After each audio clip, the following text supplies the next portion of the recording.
जय श्री राम। आज मैं आप लोगों को बताने जा रही हूँ कुंभ राशि में सूर्य का गोचर होने जा रहा है। सूर्य देव 1 माह में राशि परिवर्तन करते हैं। सूर्य देव 12 फरवरी को राशि परिवर्तन करने जा रहे हैं। इस दिन सूर्य देव कुंभ राशि में प्रवेश करेंगे और सूर्य देव इस दिन जो गोचर है वो आपकी राशि में यहाँ जो मैं दिखा रही हूँ, शनि जो होते हैं वो हमारे 10 और 11 यानी कि कुंभ और मकर राशि के स्वामी होते हैं। और जब इस राशि में अभी ये अपने ही राशि में गोचर कर रहे हैं, यहाँ से जो सूर्य हैं अपनी 5वीं दृष्टि वो हमारे अपने भाव पर डालेंगे। तो यहाँ पर शनि का भी गोचर है। सूर्य और शनि यहाँ पर कुछ समय के बाद एक साथ भी आ जाएंगे। तो आइए चलते हैं, इसको राशि के अनुसार हम जानते हैं। ज्योतिष शास्त्र में सूर्यदेव को एक विशेष स्थान प्राप्त है। सूर्यदेव को सभी ग्रहों का राजा कहा जाता है। सूर्यदेव कुंभ राशि में प्रवेश करने से कुछ राशि वालों को लाभ होगा। तो वो राशियाँ कौन कौन सी हैं, हम सभी 12 राशियों की बात करेंगे। बात करने से पहले मैं आप लोगों को बताऊंगी कि जब सूर्य कुंभ राशि में गोचर करेंगे तो उस समय ये हमें कैसा रिजल्ट देंगे। सूर्य जब कुंभ राशि में गोचर करते हैं तो ये एक तरह से उनके पुत्र की राशि है और ये हमें अच्छा ही रिजल्ट देते हैं। अब वो कौन कौन सी राशियां हैं कि ये किस राशि में कहाँ करेंगे, अगर हम सबसे पहले आइए बात करते हैं मेष राशि की। मेष राशि में अगर आपके चंद्रमा 1 नंबर पर हैं तो आप मेष राशि के हैं। अगर आपकी जन्म कुंडली में 1 नंबर लिखा है तो आप मेष लग्न के हैं। आपको अपनी जन्म कुंडली राशि और लग्न दोनों के अनुसार ही सुननी चाहिए। तो अगर हम बात करते हैं मेष राशि वाले इनका कैसा रहेगा, तो मेष राशि में जो है आपके मेष राशि वालों को अपने रिश्तों में अलर्ट रहना है। साथी के संग अगर आपका इमोशनल कनेक्शन नई गहराइयों तक पहुंचेगा और आपने ये सुनिश्चित करना है कि आप अपनी भावनाओं को खुलकर व्यक्त कर रहे हैं। अगर देखें तो ये मेष राशि, अगर यहाँ पर आपका 1 नंबर पर चंद्रमा है तो आप मेष राशि या मेष लग्न के हैं। और पार्टनर से आप अपनी कमजोरियों को साझा करें और उनकी बातों को बिना जज किए हुए सुनने का प्रयास करें। इससे आपका जो ये बंधन है ना, ये मजबूत रहेगा। और अगर आप छात्र हैं तो आप अपने जीवन में इस समय पढ़ाई के लिए अगर आप आगे जाना चाहते हैं तो ये समय आपके लिए बहुत अच्छा है। पिता से आप बिल्कुल भी इस समय अनबन न करें, क्योंकि पिता से थोड़ा सा भी आपका मनमुटाव होगा तो दिक्कत हो जाएगी। अगर आप स्त्री हैं तो पिता की जगह आपके फादर इन लॉ होंगे तो आप अपने फादर इन लॉ से भी इस समय किसी तरह का कोई आर्ग्यूमेंट ना करें। और जितना आप इस समय अपने पिता तुल्य लोगों का सभी का सम्मान करेंगे, ये समय आपके लिए बहुत अच्छा रहेगा। लाभ के दृष्टिकोण से देखें तो लाभ के लिए आपके लाभ भाव में ही गोचर कर रहे हैं, तो लाभ में भी ये आपको अच्छा देंगे। और यहाँ से ये आपके पंचम भाव को देख रहे हैं तो संतान के लिए भी एक तरह से आपके लिए बहुत अच्छी चीज़ लेकर आ रहे हैं। आपकी संतान नौकरी इत्यादि के लिए परेशान थी तो अब आप वो चिंता छोड़ दीजिए। संतान के लिए भी ये आपके यहाँ सब अच्छा करने वाले हैं। तो कुल मिलाकर देखा जाए मेष राशि और मेष लग्न वालों के लिए ये गोचर बहुत अच्छा गोचर है। अब बात करते हैं हम लोग वृषभ राशि या वृषभ लग्न की।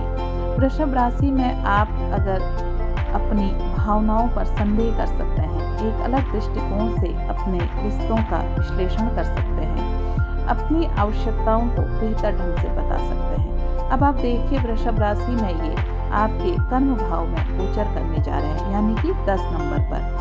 और जब शनि 10 नंबर पर गोचर करने जाते हैं तो ऐसे में आपने क्या करना है, अपने ईगो से थोड़ा सा संभल कर रहना है, क्योंकि आपको अपने उच्चाधिकारियों से दिक्कत होगी। इस समय आपके उच्चाधिकारी आपसे ज़बरदस्ती उलझने की कोशिश करेंगे, तो आपने क्या करना है, आपने यहाँ पर को थोड़ा सा शांत रहना है।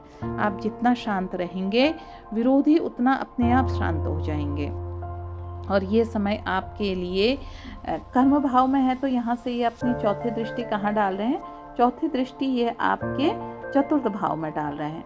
तो आपने अभी तक कुछ भूमि भवन इत्यादि लेना चाह रहे हैं तो उसके लिए ये टाइम पीरियड अच्छा है। याद रखें, आपका साथी भी भावनात्मक उतार चढ़ाव से गुजर सकता है, इसलिए इस रिश्ते में धैर्य रखना बहुत जरूरी है।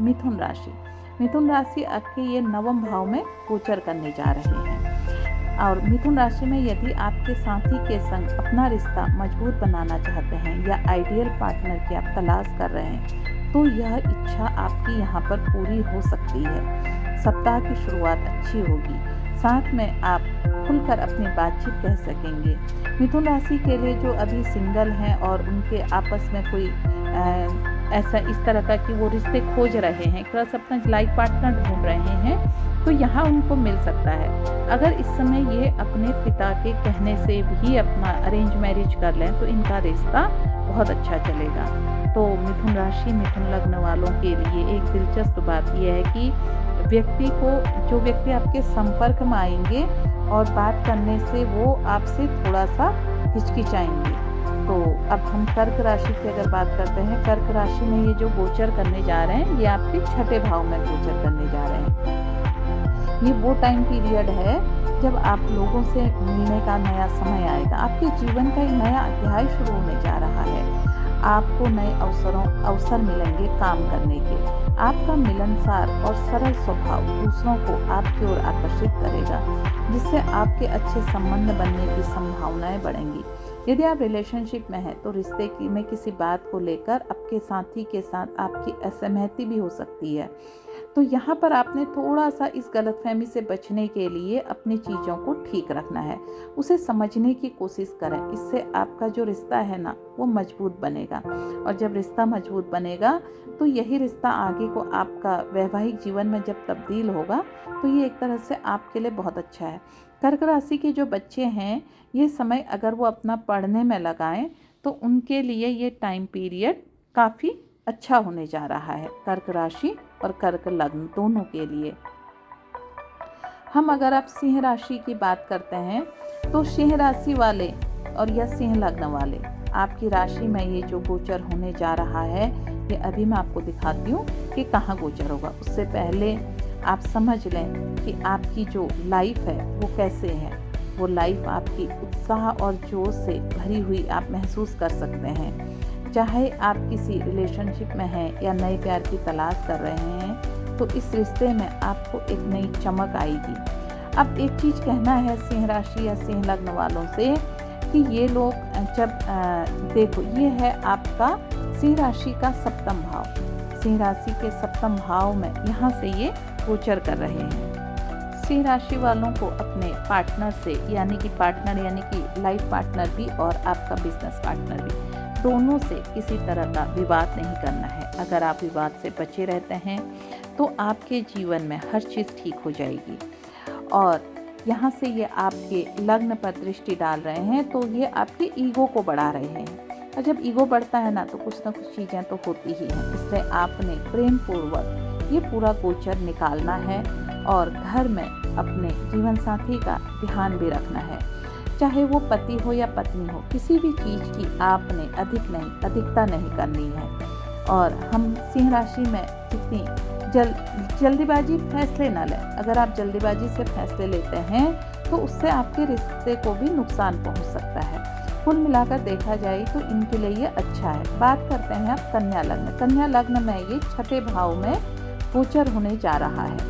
कन्या लग्न में आप अपने जीवन साथी के साथ कुछ समय बिताएं और उनके लिए समय निकालें, क्योंकि आपकी जो निजी जीवन है वो इतना जद्दोजहद भरा हुआ है कि आप अपने ही जीवन साथी से बातचीत नहीं कर पा रहे हैं। और इस समय आपको इसका चिंतन और मनन करना चाहिए। नए अवसर काफ़ी सारे आएंगे और जो कन्या राशि के इस समय सिंगल जातक हैं उनके लिए ये इस समय प्रेम संबंध भी होंगे और हो सकता है कि आपके संबंध वैवाहिक जीवन में बदल जाए। जो लोग प्रतियोगिता के लिए इस समय कन्या राशि का बहुत अच्छा है। जो कन्या राशि के स्टूडेंट हैं वो इस समय अगर अपनी प्रतियोगिताओं को मन से दें और इस समय अपना पूरा तन मन अपने प्रतियोगिताओं में लगा दें तो उनके लिए बहुत अच्छा है। आपकी लव लाइफ के लिए ये समय बहुत अच्छा है। अगर कुछ अनबन हो गई थी तो यहाँ सुधार होगा। तुला राशि तुला लग्न। तुला राशि के लिए जो गोचर होने जा रहा है यह आपका पंचम भाव में जाएगा। पंचम भाव हमारा संतान का भाव, हमारा प्रेम का भाव। तो अगर आपके घर में अभी तक कोई संतान नहीं थी तो इस समय आपके घर में संतान का भी जन्म हो सकता है। अब आपने ध्यान क्या रखना है कि अपने पार्टनर के साथ आप कहीं घूमने जाएं, आप छुट्टियां बिताएं। विदेश जाने का भी आपका अच्छा वो बन रहा है। कहीं आपने लाभ के लिए कुछ निवेश किया था ना, तो वो समय पीरियड भी आपको इस समय अच्छा लाभ दे जाएगा। यात्रा करने की, नई नई जगहों को आप एक्सप्लोर करने में आपके रिश्ते में उत्साह, रोमांच बढ़ सकता है। किसी स्थान को चुनते समय एक दूसरे की इच्छाओं का विचार करें और यह सुनिश्चित करें कि आप दोनों का नए अनुभवों का आनंद लेंगे। और तुला राशि वालों के लिए ये समय अपने परिवार के लिए, अपने संतान के लिए अच्छा है। वृश्चिक राशि में चतुर्थ भाव में ये गोचर होने जा रहा है। चौथा भाव जो है वो हमारा घर का भाव है और आप अब जो है राजा जो है ना वो चौथे घर में आ गया और वो वहाँ पर थोड़ा सा असहज महसूस करता है। लेकिन आपने क्या करना है, अपनी भविष्य की संभावनाओं का पता लगाने का समय आ गया है। जो लोग अपनी भावनाओं को व्यक्त करने या किसी रिश्ते को अगले स्तर तक ले जाने में झिझक रहे हैं, उनके लिए यह समय अच्छा है। ये एक आपको अवसर प्रदान कर रहा है। वृश्चिक राशि के जो सिंगल जातक हैं उनका इस समय वैवाहिक भी विवाह हो सकता है। सामाजिक कार्यक्रम में आपको अच्छे निमंत्रण मिल सकते हैं, उनके लिए आप तैयार रहें। यह आपको किसी आकर्षक व्यक्ति तक भी ले जा सकता है। तो वृश्चिक राशि, वृश्चिक लग्न के लोग जो हैं इस समय भूमि, भवन, वाहन अगर आप लेना चाह रहे हैं तो ये वो टाइम है जो आपको भूमि, भवन और वाहन दिला सकता है। काफ़ी लंबे समय से आप कुछ प्लान कर रहे थे तो वो प्लान इस समय आपका फुलफिल होगा। और हम अगर आप धनु राशि की बात करें, धनु राशि में ये जो आपका पार्टनर कुछ नया और रोचक करने को लेकर उत्साहित हो सकता है। कुछ नई चीज़ें खरीदने की आप योजना बना सकते हैं। धनु राशि में ये कहाँ गोचर कर रहे हैं ये मैं आपको बताऊंगी, लेकिन उससे पहले अगर आपने अभी तक मेरा चैनल सब्सक्राइब नहीं किया है तो आप चैनल को सब्सक्राइब करके मुझे भी मोटिवेट कर दीजिए।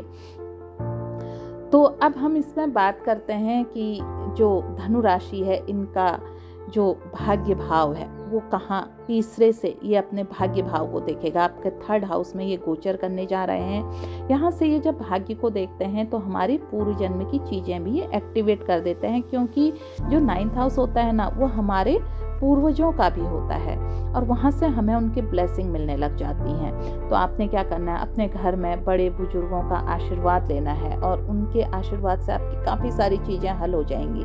हालांकि यदि हम अपने साथ कुछ करने की योजना बना रहे हैं तो वो योजना भी आपकी पूरी होगी।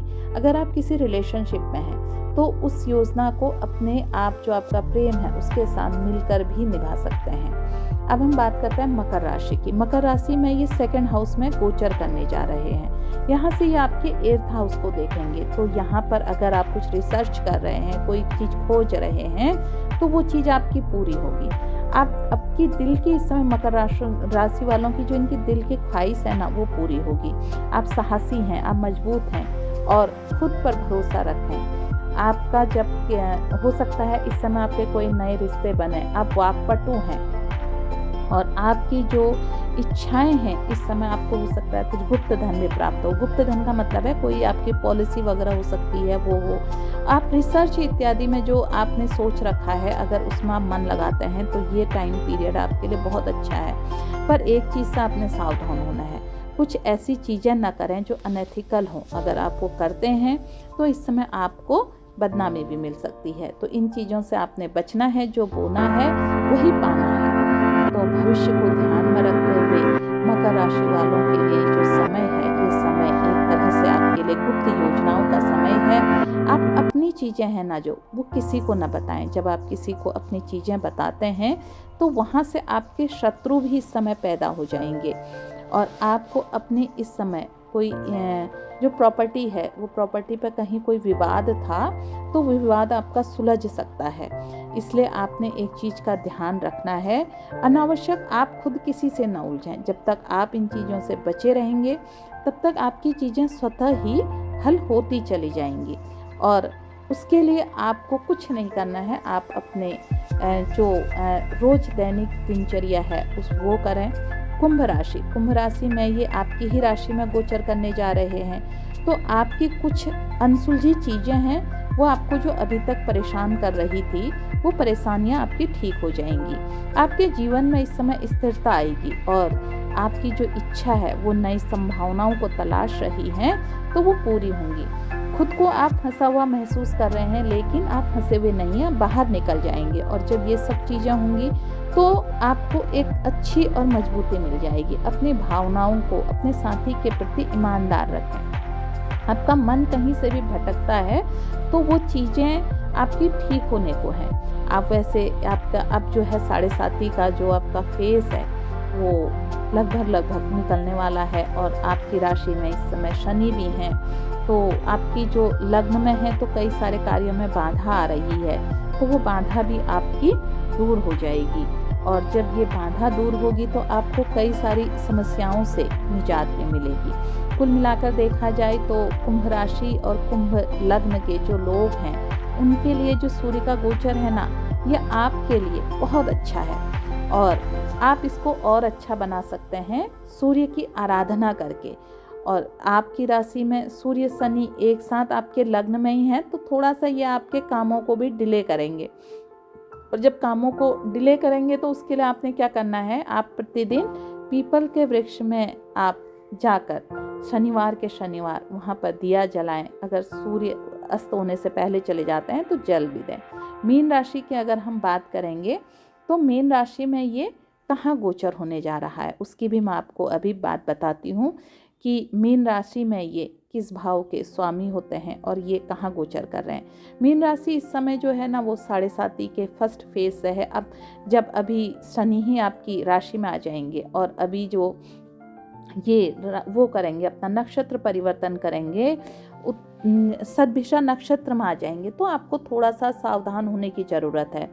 मीन राशि में एक चीज़ दिक्कत होती है कि इनको अपने ना ज्ञान का बड़ा अहंकार होता है, और अब इनकी राशि में सूर्य आ जाएंगे, लेकिन सूर्य जिस समय से सदभिषा नक्षत्र में जाएंगे, वहाँ से दिक्कत क्या होती है कि वो और उस चीज़ को, उस अहंकार को ना और बढ़ा देंगे। और आपका उत्साह और जुनून, तो आपके सबसे आकर्षक आपको यही बनाता है, आपका उत्साह और जुनून। आप ये गुण आपको भावात्मक उतार चढ़ाव भी महसूस करा सकते हैं, जिससे आपके परिजनों को दिक्कत भी आ सकती है। अपने परिजनों का ध्यान रखें, जो आपकी भावनाओं को समझने के लिए कुछ समय, अपने लोगों को समझने के लिए आप ना कुछ समय निकालें, जिससे कि उनको ये ना लगे कि आप उन्हें नहीं देख रहे हैं। ख़ास तौर पर आप अपने जीवन साथी के साथ थोड़ा सा ये समय बिताएं। हो सकता है कि आपके अंदर एक चीज़ ये हो कि मैं ये क्यों करूं, क्योंकि आपका जो अहंकार है आपको कुछ करने नहीं देता है। तो आपने क्या करनी है, आपने साधना करनी है ईश्वर की, और अपनी चीज़ों को ठीक करना है। अब यहाँ पर हमने आपको जो चीज़ें बताई, हम बात करें अगर देखा जाए, आप कर्क राशि, कन्या राशि और मीन राशि, इन लोगों को थोड़ा सा सावधान रहना है, क्योंकि इन्हें अपने स्वास्थ्य के प्रति, जब स्वास्थ्य है तब सब कुछ है, स्वास्थ्य के प्रति थोड़ा ज़्यादा सचेत रहना है। और मीन राशि वाले अपने पिता के भी स्वास्थ्य का ध्यान रखें। इस समय हो सकता है उनके पिता के स्वास्थ्य में कोई दिक्कत आए। और जो कर्क और कन्या राशि वाले हैं, खासतौर पर कन्या राशि वालों को अपने हार्ट से संबंधित चीज़ों के लिए अपने आप को ठीक रखना है। ये 3 राशियों को स्वास्थ्य से संबंधित दिक्कतें ज़्यादा हो सकती हैं। अपना बीपी चेक करा लें, अपनी शुगर चेक करा लें। इस समय कोई दीर्घकालिक बीमारी भी आपको आ सकती है। ये राशिफल आपको अच्छा लगा तो आप चैनल को सब्सक्राइब करें, इसे शेयर करें, और मैं फिर मिलती हूँ आपसे। तब तक के लिए नमस्कार, धन्यवाद।